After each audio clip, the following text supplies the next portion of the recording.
I hope आप सब अच्छे होंगे।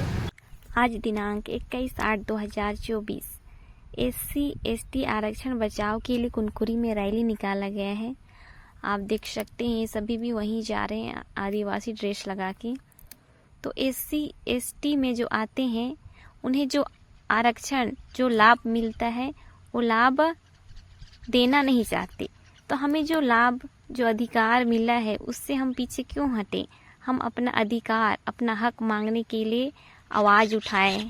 तो आप सभी जो SC/ST में आते हैं जो रैली में नहीं आ पाए थे वे सभी ध्यान से वीडियो देखें और सुनें। चाहते हैं SC/ST के लोग आपस में लड़ें? क्या आप चाहते हैं कि आपके बच्चों को आरक्षण जैसी सहूलियतें ना मिले? अगर नहीं तो आइए इस फैसले के खिलाफ आवाज बुलंद करें और केंद्र सरकार से ये मांग करें कि SC/ST आरक्षण को संविधान की 9वीं सूची में शामिल किया जाए। इसके लिए सरकार तुरंत एक अध्यादेश लाए। आइए एकजुट होकर आंदोलन में सहभागी बने। जिंदाबाद जिंदाबाद के द्वारा शुरुआत करते हैं। रैली यहाँ से कन्याशाला होते हुए बस स्टैंड होते हुए जयस्तंभ चौक में सभा में तब्दील होगी। तो आप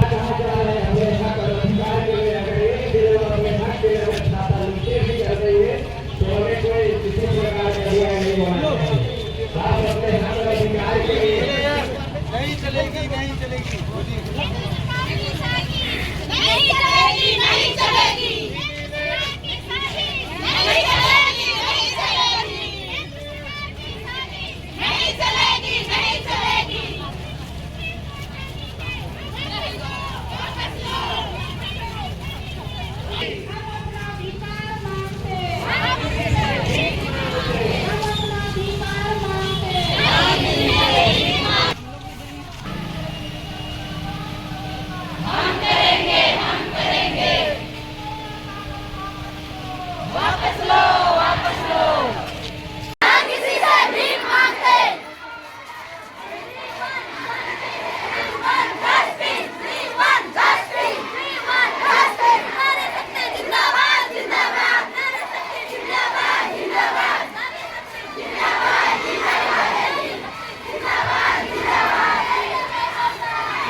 धर्मनिरपेक्ष लोकतंत्र और गणराज्य बनाने के लिए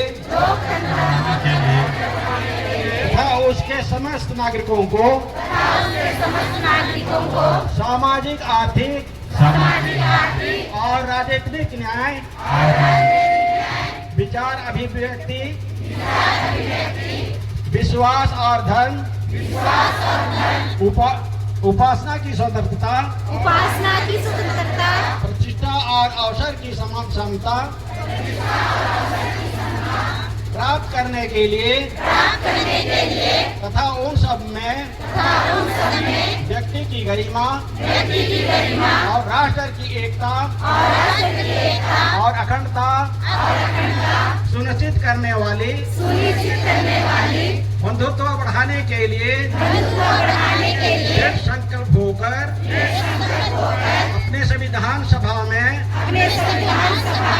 8 तारीख 26 नवंबर 1949 ईस्वी को एतत् द्वारा इस संविधान को अंगीकृत अधिनियमित और आत्मर्पित करते हैं। जय संविधान, जय संविधान, जय संविधान, जय संविधान। हम करेंगे, हम करेंगे। संविधान की रक्षा कौन करेगा? हम करेंगे, हम करेंगे। संविधान की रक्षा कौन करेगा? हम करेंगे, हम करेंगे। केंद्र सरकार की साजिश नहीं चलेगी, नहीं चलेगी, नहीं चलेगी। सरकार की साजिश नहीं चलेगी, नहीं चलेगी, नहीं चलेगी। सुप्रीम कोर्ट का निर्णय वापस लो, वापस लो, वापस लो। सुप्रीम कोर्ट का निर्णय वापस लो, वापस लो, वापस लो। अमर रहे, अमर रहे, अमर रहे। भारतीय संविधान अमर रहे, अमर रहे, अमर रहे। जैसे आज 21 तारीख आप सभी को पता है कि हम किस काम के लिए और किस लिए और क्यों आए हैं, आप बता सकते हैं क्या? जोर से बोलेंगे। बहुत बहुत धन्यवाद। अपने हक और अधिकार के लिए क्या के लिए आए हुए हैं? अच्छा, अगर प्यार से नहीं देते हैं तो कैसे छीनना है? मंचासीन एवं आज के 21 अगस्त 2024 ST/SC मोर्चा भारत बंद के आह्वान पर उपस्थित मेरे माता पिता, भाई बहनों एवं प्यारे बच्चों, हम सभी आज ST/SC मोर्चा के तहत भारत बंद के आह्वान में हम सभी जय स्तंभ चौक में एकत्र हैं। हम सभी जानते हैं कि आरक्षण की लड़ाई के चलते आज हम यहाँ पे इस चिलचिलाती धूप के नीचे बैठने के लिए मजबूर हैं। हमें जानना होगा कि आरक्षण क्या है, किनको किनको आरक्षण मिलनी चाहिए। आरक्षण की लड़ाई बहुत पुरानी है। देश के आजाद होने के पूर्व से ही हमारे कुछ जाति और जनजाति के लोग, जो कि देश में समानता का अधिकार उनको बराबरी के साथ नहीं मिलता था, जिसके कारण शिक्षा में, नौकरी में वे भेदभाव सब महसूस करते थे। हमारे पूर्व विद्वानों ने इस पर स्टडी किया, अध्ययन किया और वे इस देश के कुछ जातियों को अलग अलग खंड में विभाजित किया, जिसमें ST, SC, OBC वर्ग के लोग आते हैं और साथ में अन्य समुदाय के लोग। अब हम सभी जानते हैं कि जो देश में ST, SC समुदाय के जो लोग हैं, वे पारंपरिक जो हमारा व्यवसाय है, खेती बाड़ी है, मजदूरी है, ठेला खींचने का काम करते हैं, कुली का काम करते हैं, जिसके कारण शिक्षा और नौकरी पे समान अधिकार प्राप्त नहीं होता था। उस समानता को लाने के लिए सरकार ने ST, SC, OBC समुदाय के लिए विशेष आरक्षण का प्रावधान लागू किया। उपस्थित सभी प्यारे माता पिता, और आज हम इस आरक्षण की लड़ाई में बीच चौराहे कुनकुरी के इस हृदय स्थल में उपस्थित हैं। मैं आप सभी का हार्दिक अभिनंदन करती हूँ। आज हम विशेष रूप से अपने समाज, आज हम अनुसूचित जनजाति, अनुसूचित जाति की लड़ाई में यहाँ उपस्थित हैं और हम याद करते हैं आज हमारे बाबा भीमराव अंबेडकर को, जिन्होंने सभी जाति धर्म के लोगों को एक धागे में मोती की तरह पिरोया। उन्होंने हमें चुन चुन कर हमारी स्थिति को देख के, हमारी परिस्थितियों को देख के हमारे लिए एक शेड्यूल तैयार किया। उन्होंने हमें उन मोतियों को माला की तरह पिरोया और हमें आज आरक्षण दिलाया। लेकिन आज की स्थिति को देखिए, क्या हो रहा है आज क्या हम उस आरक्षण के बल पर कितने आगे चले गए हैं जो सरकार को तकलीफ हो रही है। कितने आगे हम निकल गए हैं जो आज शासन के आंखों में हम जल रहे हैं। सोचने वाली बात है मेरे प्यारे माता पिता, भाई बहन। शासन के पास क्या आज देश को विकास के लिए कोई मुद्दा नहीं है जो आज हमारे एसटी एससी वर्ग के लोगों को विचलित करने में तुला हुआ है? क्या शासन के पास में और कोई मुद्दा नहीं है? वो हमारे लिए और भी मुद्दा बना सकती है। आज हमें फ्री चावल देके बांध दिया है। आज हमें कुछ ऐसे शासन की योजनाओं को बहिष्कार करने की आवश्यकता है। मेरे प्यारे माता पिता, आज हमें शासन अपनी योजनाओं के माध्यम से हमें बांध रही है, हमें कमजोर बना रही है और हमें आज इस प्रकार से अपने हक और अधिकार के लिए रोड में आना पड़ रहा है। हमारे पूर्व वक्ता ने हमें स्पष्ट शब्दों से समझाया है कि आज हम किस प्रकार अपने आरक्षण को लेकर खतरे में हैं। शासन हमारे साथ क्यों ऐसा दुर्व्यवहार कर रही है? आदिवासी कहा जाए तो आदिवासियों के लिए आरक्षण एक धड़कन के समान है। अगर हमारे लिए आरक्षण को हटा दिया जाए तो हो सकता है हमारा हाल क्या होगा। आज हम सभी को सोचना, समझना और जागरूक होने की आवश्यकता है। हमने नारे में बहुत स्पष्ट शब्दों से नारा लगाया है, बिना परीक्षा का जज बनना बंद करो, बंद करो। आज पीछे के दरवाजे से शासन भ्रष्टाचार के माध्यम से अपने लोगों को ऊंचे ऊंचे बड़े बड़े पदों पर आश्रित कर रही है।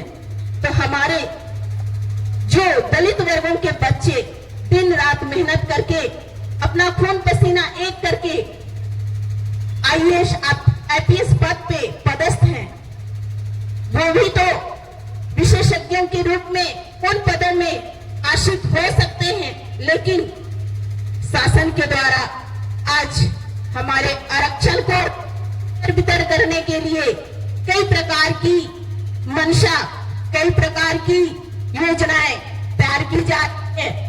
नीचे से नहीं तो सही ऊपर से हम सभी को बर्बाद करने का प्रयास किया जा रहा है। उनके पास कैसी ऐसी मनगढ़ंत उपाय हैं जिससे वे हमें छितिर बितिर करने का प्रयास कर रही है। तो मेरे प्यारे माता पिता, भाई बहन, आज इसी वक्त से हम अपने अधिकारों के लिए जागरूक हो, उठे, लड़े। हम सब एक होके आवाज उठाएं। भले हम कोई भी जाति धर्म के हैं, भले भी हम किसी भी पार्टी को सपोर्ट करते हैं, हमारे आरक्षण में कोई पार्टी, हमारे लिए हमारे आरक्षण में कोई जाति, हमारे आरक्षण में कोई धर्म विशेष नहीं है। हम सब एक होके हमारे आरक्षण का बचाव के लिए हम आगे आएंगे। अंत में मैं यही कहना चाहूंगी, जब तक फूल हम बने रहेंगे मसल दिए जाएंगे, जब फूल बने रहेंगे मसल दिए जाएंगे। हमें आग के अंगारों में अपने जिस्म को ढालना होगा, हमें आग के अंगारों में अपने जिस्म को ढालना होगा। हमारे आरक्षण अधिकार में यदि कोई अड़चन आती है तो हमारे आंखों से आंसू नहीं सोले बरसना चाहिए। मैं इतना ही कहकर अपने वाणी को विराम देती हूँ। जय जोहार, जय हिंद, जय भारत, धन्यवाद। पाने के लिए उसके लिए बहुत बहुत धन्यवाद। तो साथियों, सुप्रीम कोर्ट का काम कोई कानून बनाना नहीं होता, सिर्फ सरकार के द्वारा बनाए कानून में गलती और सही पर हस्तक्षेप करना होता है, न कि कानून बनाना। पर आज हम सुप्रीम कोर्ट को देख रहे हैं, समय समय पर खुद कानून बना रहा है। तो फिर हम जनताओं के दुख और दर्द को समझने वाला कौन है? तो साथियों, आज परिस्थिति ये बन गई है कि हमारे दुख दर्द को हम अपने ही समाज के लोगों को इकट्ठा करके उस समस्या का समाधान ढूंढने की जरूरत पड़ रही है। क्योंकि हम सरकार के पास भी बोलते हैं, नहीं सुनती, कोर्ट कचहरी जाते हैं, नहीं सुनती। तो साथियों, जिस तरह आज क्रीमी लेयर का कानून लाया गया है, आपको बता देना चाहता हूं, 1992 के दशक में जब ओबीसी का रिजर्वेशन का बात आया, मंडल कमीशन का, तो साथियों, जब मंडल कमीशन का रिपोर्ट जब पूरे देश भर में जनसंख्या का आंकड़ा निकाला गया, 52% का आंकड़ा आया, पर सुप्रीम कोर्ट वहीं पर हस्तक्षेप करके कहता है कि हम 50% से ऊपर आरक्षण नहीं रख सकते। लेकिन अभी आपको पता होगा, कुछ दिन पहले ईडब्ल्यूएस आर्थिक आधार पर आरक्षण की बात जब सरकार में लाया गया, कानून बनाया गया, वहां सुप्रीम कोर्ट ने कुछ भी नहीं कहा। और वो ईडब्ल्यूएस का रिजर्वेशन किसके लिए है? हम एसटी, एससी, ओबीसी के लिए नहीं, सिर्फ जनरल वर्ग के लिए है।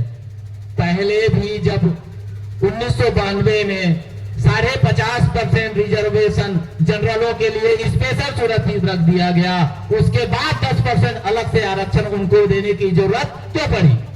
तो साथियों, वहीं ओबीसी भाइयों के लिए बता देना चाहता हूं, जब 27% आरक्षण दिया गया, उसमें भी क्रीमी लेयर लगाया गया। उस क्रीमी लेयर में कहा गया, एसटी एससी भारतीय सभ्यता की अभिमान है, सम्मान है, प्रेम और एकता का प्रतीक है, गौरव का प्रतीक है। हमें हमारे जो पूर्वज है, उन्होंने अपने अथक प्रयास, अपने बलिदानों से उन्होंने हमें आज ये दिन दिया है। हमें उनके बलिदानों को, हमारे संविधान और आरक्षण के लिए उन्होंने बहुत सारे बलिदान दिए हैं। आज हमें उन सभी बलिदानों को संजो के रखना है और उन्हें संजो के रखने के लिए आज हमें संकल्प लेना पड़ेगा। आज मैं इस मंच के माध्यम से बता दूं, ये क्रीमी लेयर आज केवल 6 जजों ने केवल पूरे भारत देश के एसटी एससी लोगों के लिए, एसटी एससी वर्गों के लिए एक क्रीमी लेयर कानून बना दिया। हाँ, ये एसटी एससी बिना सोचे समझे जो पूरे भारत देश के खाली 6 जजों ने बैठ के एक कानून बना दिया। और ये जो कानून बनाया है, ये कानून किसी बहुत बड़ी षड्यंत्र या साजिश के तहत बनाया गया है, जिससे जो हमारी आरक्षण है उसको पुरजोर तरीके से उसको कमजोर किया जाए, हमारा जो आरक्षण है उसको समाप्त किया जाए। आज जो जज है उनको कानून बनाने का कोई अधिकार नहीं है, लेकिन एक साजिश के तहत इन्होंने हम लोगों के ऊपर नए कानून बना के हमारे ऊपर एसटी एससी के ऊपर थोपा जा रहा है कि आप इन्हें मानो। आज एक साजिश के तहत वे नहीं चाहते कि हमारे एसटी एससी वर्ग के लोग शिक्षित हो, कोई बड़े पद में आसीन हो। वे नहीं चाहते कि हमारा एसटी एससी वर्ग के लोग कोई आईएएस बने। वे नहीं चाहते कि हमारे एसटी एससी कोई भी जाति है, जैसे एसटी, एससी, ओबीसी, ओबीसी वर्ग को 1992-93 में ही क्रीमी लेयर का कानून उन पर लागू कर दिया। और आज मैं ये कहना चाहूंगा सरकार से कि क्या 1992-93 में हमारे ओबीसी वर्ग के ऊपर क्रीमिलियर का कानून लागू किया। आज वो ओबीसी वर्ग के हमारे भाई क्या कितने विकसित कर गए आर्थिक, सामाजिक और नैतिक रूप से, शैक्षणिक रूप से।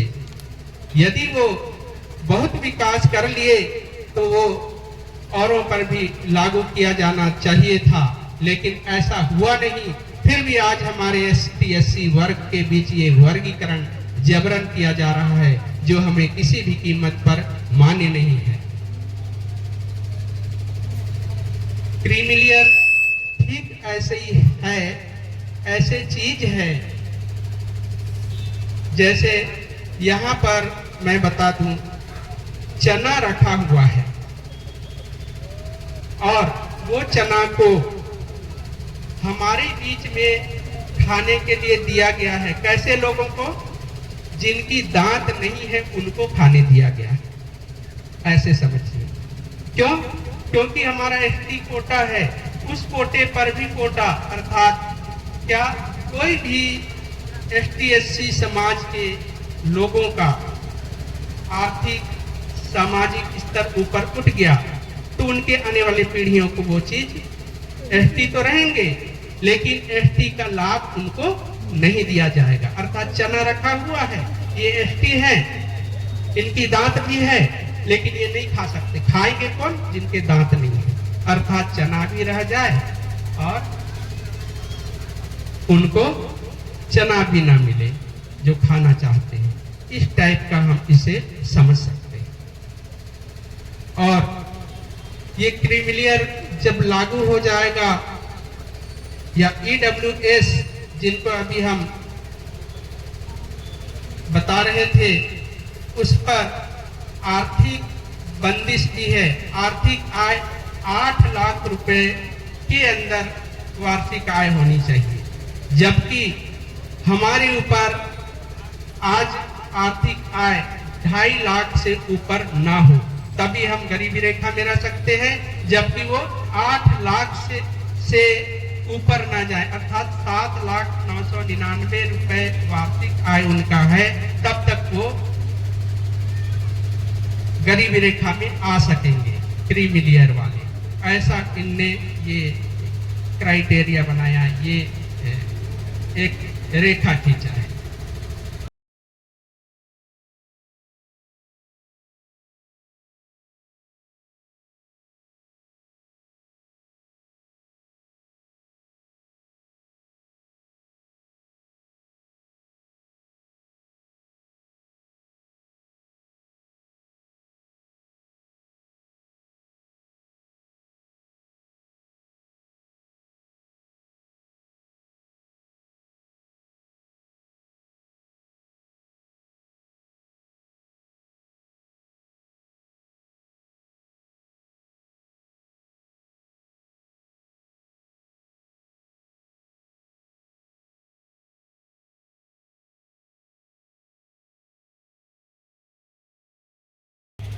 आज जो भी हुआ है एक जागने के लिए हुआ है। हम जागे और जाकर हम इसका अपना हक का लड़ाई लड़ेंगे।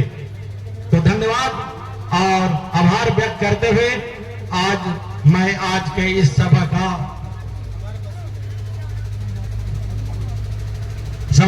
समापन की घोषणा करता हूं। जय हिंद, जय भारत, जय छत्तीसगढ़।